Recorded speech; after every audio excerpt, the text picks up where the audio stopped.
Sentyabrın 23-ü Astara rayonunda toy kortejinin qarşısını kəsərək magistral yolda sıxlığa səbəb olan və ictimai asayişi pozan bir qrup şəxs məsuliyyətə cəlb edilib.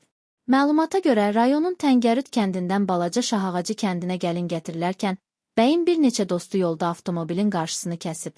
Belə ki, onlar yolun hərəkət istiqamətində dayanaraq gəlin maşınının qarşısını kəsib musiqiyə yüksək səs veriblər.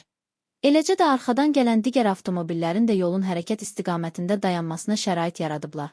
Bu zaman maşınlardan enən bir neçə nəfər yolun ortasında əllərində rəngli tüstü tutaraq magistralın ortasına masa qoyublar. Masanın ətrafında dizləri üstə nərtaxta adlanan oyun çərçivəsini açıb bəyin maşından düşərək onlara yaxınlaşmasını, toy şirinliyi kimi pul vermələrini istəyiblər.